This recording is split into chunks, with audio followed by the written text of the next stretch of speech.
श्री गोविंद भक्ति चैनल को देखने के लिए परम पूज्य श्री महाराज जी के YouTube चैनल को सब्सक्राइब करें तथा पूज्य महाराज श्री जी की कथाओं को सर्वप्रथम देखने के लिए बेल आइकन दबाना ना भूलें। आपका 100% आलस दूर हो जाएगा। लेकिन ये आलस ऐसा चतुर है, ऐसा होशियार है, इतना हावी हो जाता है आदमी के ऊपर कि अब सर्दियों का समय तो आदमी पड़ा रहता है, अलार्म भर देता है, कि 4 बजे जगेंगे और कल तो बिल्कुल घूमने जाएंगे। और जैसे ही अलार्म बजा और उसको अलार्म को बंद कर देता है, बोले बस 5 मिनट और। अलार्म 5 मिनट में फिर बजता है तो फिर उसको दबा देता है, बंद कर देता है, बोले 5 मिनट और सो लो। और रजाई में पड़ा रहता है, कंबल में, सर्दियों में। और फिर बहाना क्या बनाता, बोले आज तो ठंडी हवा चल रही है, कल जाएंगे घूमने, आज रहने दो। ऐसे करके सो जाता है, 7-8 बजे तक सोता है। अरे बोले अब उठते हैं, तो उठने के बाद फिर उसको सोच होता है, सोच, शंका, दुख। क्या सोचता है वो, बोले अरे आज घूमने नहीं गया, मैं आलस में पड़ गया, चला जाता तो अच्छा रहता, पछताता है। लेकिन सुबह का जिसने आलस 2 मिनट का, एक बार उठ करके थोड़ी सी ताकत करके और जाके मुंह धो ले ठंडे पानी से अच्छे से, बस बिल्कुल ठीक हो जाएगा, आलस आएगा ही नहीं। धर्म कहता है जागो, उठो, प्रभु को प्राप्त करो। अधर्म कहता है सो जाओ, मत उठो, भगवान को मत याद करो। अधर्म ये कहता है। तो अब तुम धर्म के साथ हो कि अधर्म के साथ हो, बताओ? हैं आप लोग धर्म के साथ हैं कि अधर्म के साथ हो? तो सुबह जल्दी उठोगे, हाँ जल्दी उठना तो धर्म तुम्हारे साथ रहेगा, और यदि नहीं उठे तो अधर्म तुम्हारे ऊपर हावी हो जाएगा। तो अधर्म की जीत हो जाएगी, धर्म की हार हो जाएगी। इसलिए हमें तो धर्म की साथी हैं हम लोग, तो धर्म की विजय करानी है। तो जल्दी उठोगे तो पूरा दिन आपका प्रसन्न चित्त होगा। अच्छा, सुबह सुबह उठ करके आप जल्दी से आलस को भगाने के लिए मुंह धो करके घूमें, बैठे नहीं, टहलना शुरू कर दें। ज्यादा सर्दी है तो पैरों में सॉक्स वगैरह पहन लें और गर्म कपड़े पहन के घूमते रहें और मुंह धो लें ठंडे पानी से।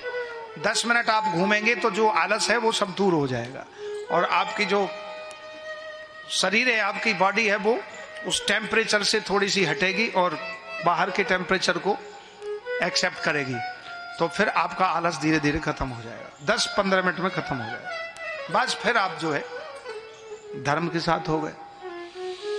तो सुबह की हवा 100 रोग की दवा। प्रातः काल उठना चाहिए। प्रातः काल उठ करके आपने अपना नियम समय से कर लिया तो समय से आप पूरा दिन सब काम समय से होगा। और यदि सुबह आप लेट हो गए तो पूरा दिन लेट रहोगे। इसलिए पूजा पाठ, भोजन बनाना ये सुबह जल्दी कर लेना चाहिए।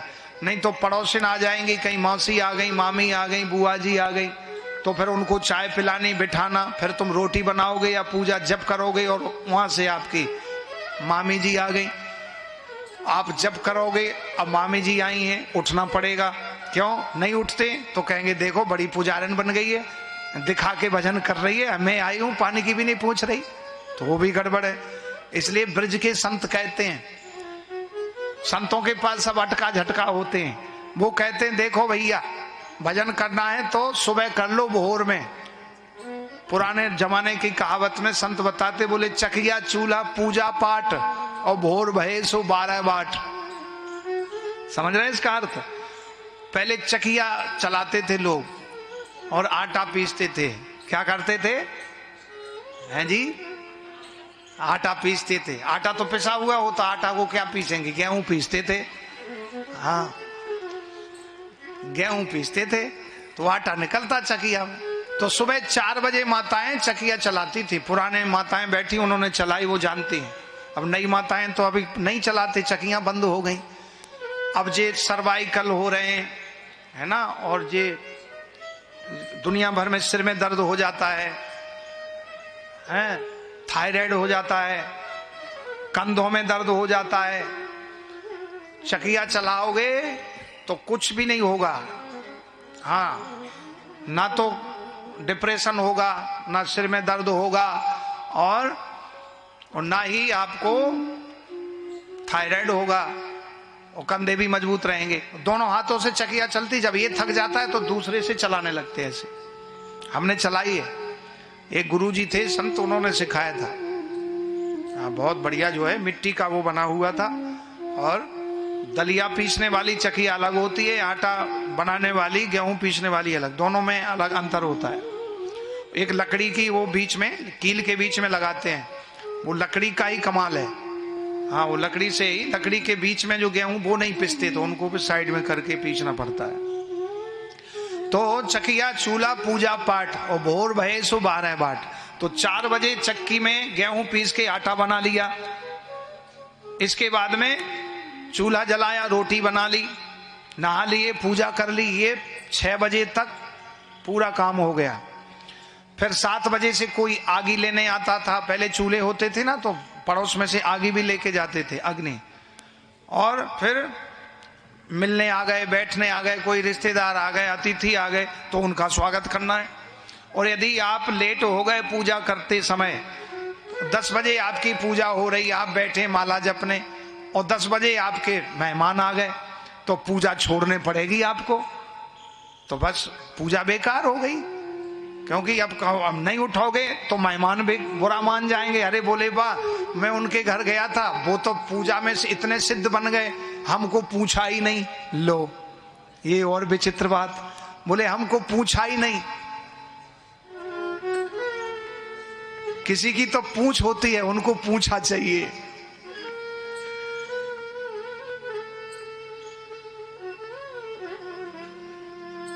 इसलिए पूजा पाठ सुबह का है, इसलिए ब्रह्म मुहूर्त में उठना चाहिए। आगे कथा में वर्णन आएगा 10वें स्कंद में, भगवान की गृहस्थ लीलाओं का नारद जी को नाना रूपों में दर्शन हुआ। तो ब्राह्मे मुहूर्त उत्थाया पुनर्गौरज सार्वकम, भगवान श्री योगेश्वर कृष्ण ब्रह्म मुहूर्त में जाग जाते हैं, 3 बजे जाग जाते हैं, और स्नान करके अपने इष्ट का ध्यान करते हैं, और बड़े बड़े सिद्ध संतों के पास बैठ के विद्वत गोष्ठी करते, विचार विमर्श करते हैं, शास्त्रों पर चिंतन करते हैं, ब्राह्मणों से वेदों का गायन सुनते हैं। ये दिनचर्या भगवान की। और प्रातः काल जो उठता है वो कभी बीमार बहुत कम पड़ता है, यदि बीमार है तो वो ठीक हो जाता है। इसलिए आलस ही सबसे बड़ा शत्रु है इंसान का। आलस ही मनुष्याणाम शरीरस्तु महारिपुः, सबसे बड़ा रिपु शत्रु है आलस्य। आलस्य कुतो विद्या अविद्यस्य कुता सुखम। आलसी व्यक्ति को विद्या नहीं आती, इसलिए आलस का त्याग करना चाहिए, और सुबह ब्रह्म मुहूर्त में उठना चाहिए। ये नियम श्री संत जी ने बताया आत्मदेव नाम के ब्राह्मण को।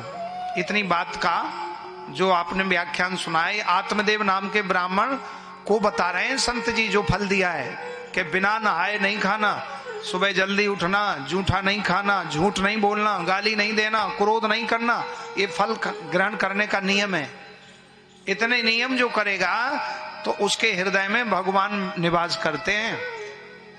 जगन निवासा, भगवान उसके हृदय में आके बैठ जाते हैं। और जिसको क्रोध नहीं आए, नियम बांध लो कि हमें आज से क्रोध कभी नहीं करना, चाहे कोई कितना नुकसान हो। क्रोध पाप का मूल, क्रोधाद भवति सम्मोहा, सम्मोहा स्मृति विभ्रमा। क्रोधी व्यक्ति, कामी व्यक्ति को तो शायद कुछ मिल जाए, लेकिन क्रोधी व्यक्ति को कुछ नहीं मिलता है सिवाय दुख और अशांति के अलावा। पूरे दिन एक व्यक्ति मजदूरी करता है, उसकी एनर्जी कितनी वेस्ट होती है, खर्च होती है, और उतनी एनर्जी, पूरे दिन की एनर्जी जो खर्च होती है, मेहनत करता है वो, उतना केवल 1 मिनट क्रोध करने से उतनी एनर्जी खत्म हो जाती है। क्रोधी व्यक्ति का हाव भाव, दिमाग बिल्कुल अलग हो जाता है। इसलिए क्रोध नहीं करना चाहिए। तो ये साधक, और वो फल ला करके ब्राह्मण ने पत्नी को दे दिया, धुंधली बाई को। धुंधली बाई ने वो फल खाया नहीं। संत के प्रति अश्रद्धा, भगवान के प्रति अश्रद्धा।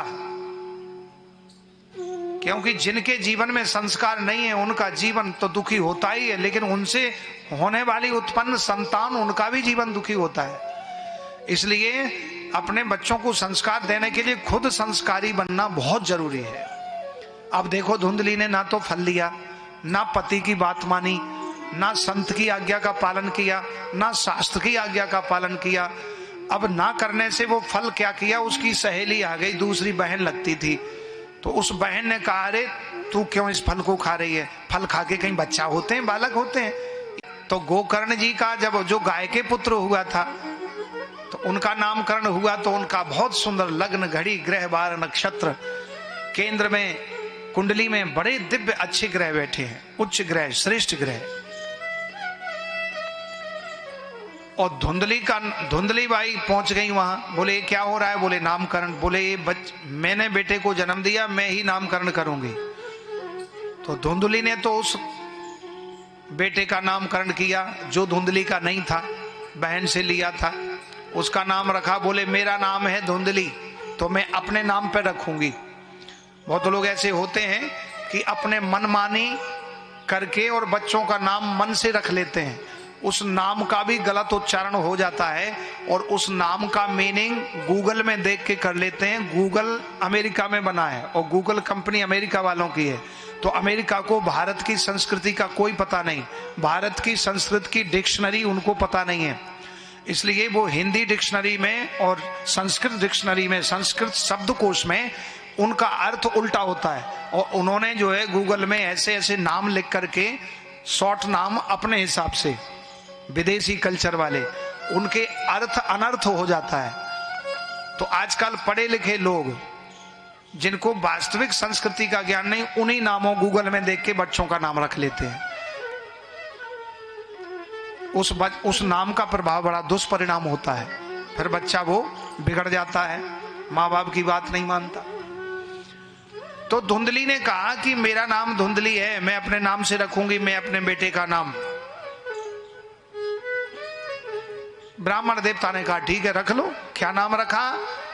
उन्होंने नाम रखा धुंधकारी, और धुंधली का नाम है